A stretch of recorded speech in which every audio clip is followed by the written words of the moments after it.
So we are publishing a series of articles by Charlie called MacLean's Miscellanies, which are currently on LinkedIn, but we are going to put them on the website soon. And the most recent MacLean's Miscellany it is about thoughts on ABV. And the question that you were answering was, what is the optimum strength at which to drink whiskey? And you and I have just had actually a slight debate about, because I quite like whiskey, which reduces in strength naturally. I should say that each of these articles is prompted by a question. So please ask. Once you look at them, ask questions. Anything about whiskey. This question was what's the optimum strength at which to drink whiskey? Well, the answer to that is that there's no. It's up to you. But then that goes on to all sorts of talking about alcohol, ABV, alcohol by volume, strengths, and so on, and what it was like in the past, and so on, so on, so on. Now, you say you like to leave whiskey until it goes down below about 46%. Naturally, rather than taking a high strength whiskey and reducing it. Yeah. But so a natural strength, as they call it, of below 46. I find that a bit low. When I'm drinking whiskey for enjoyment, I put quite a lot of water in when I'm just drinking for enjoyment. When I'm analysing whiskey, I'll add a drop. I'll nose and taste straight, and then add a drop of water, and then possibly a little bit more, enough to take off the prickle, any prickle if there is prickle there. Yeah, I'm not a fan of the prickle. But and I would just throw in here that which might be of interest to viewers, that blenders habitually reduce to 20% alcohol.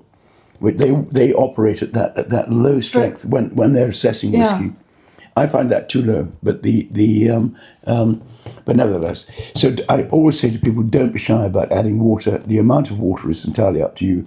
Leaving it, going below 46. Why 46? Yes, because fact of the day. That was a question that we had. 46 is one of the magic numbers because if you bottle below 46% alcohol, bottling strength, you're going to have to chill filter if the whiskey's not going to go opaque or become cloudy when you add water or ice in the glass. What was the story about when they discovered that? Something to do with the docks going to New York or something. What was that? Well, the story about that, I think it was Ballantyne's. Anyway, there was a shipment of blended Scotch going to Canada, and it was in the wintertime. It was very, very cold, and there was a stevedore's strike in wherever it was. It was on one of the Great Lakes, and this shipment was obviously it doesn't freeze, but it all went slightly cloudy, and so the distributor they wouldn't accept it. They sent it back. As a matter of fact, if it does go cloudy, and then once it thaws out, as it were, it would go clear again. Yeah. But they had this. This would be in the. Gosh, I'm not sure exactly when. I would say the 1950s, but I'm not sure about the date. But so they went to the boffins got onto it, and so hence they developed the idea of chill filtration. Actually, that'd be something I'd like to research. Maybe we should write a little article about. Because olive oil does the same thing. Oh, does it really? Olive oil. But so is it the fatty esters? Maybe. what makes it go cloudy? I think it will be long chain fatty esters. Yeah, because again, it's it all keeps boiling back down to chemistry every time we have these conversations. Absolutely, because that's right. Because then they chill it down, so it precipitates. So the long chain fatty esters, lipids. Go, and then press it through a bank of like blotting paper. And we don't like that because it takes out texture. It's so important to leave those in because the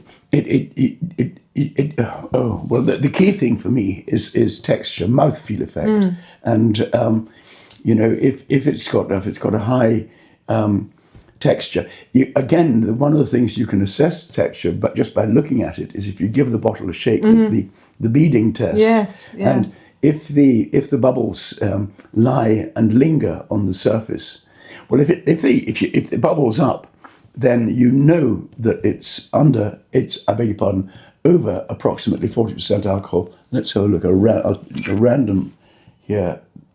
Oh, now this is interesting. This is, well, I won't tell you, but I don't know if you can I hold it up like that? Yes, very good. Do you see the bubbles there on the top, on the surface?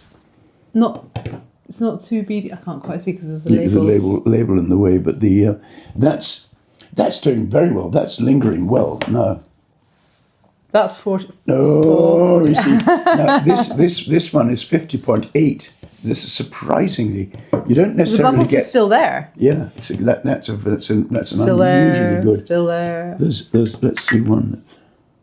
Still there. The bubbles still haven't really moved. Dissipated. Yeah, dissipated. That's the word. Still there. No sign of dissipating. No, that is. I'm trying to find one that's higher strength. Higher than 58. Yeah, because you don't actually 53, 50. get a bigger bead with a higher strength, but you don't get any bead under about 50%. Still beading. But you see, if you take this, well, this which was one where we take this one. No, that we should leave that one there. What's this?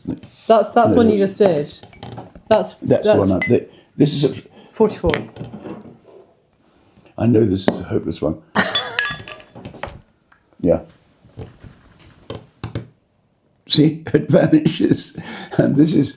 And that one's still got bubbles. This is at 45.1% ABV. You see, it just vanishes, and so the you do not get any bead under at standard bottling strength of about 40.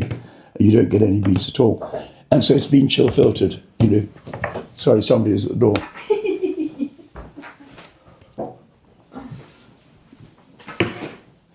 Jamie. It's Jamie. Right, well, we better go. Until next time. Great.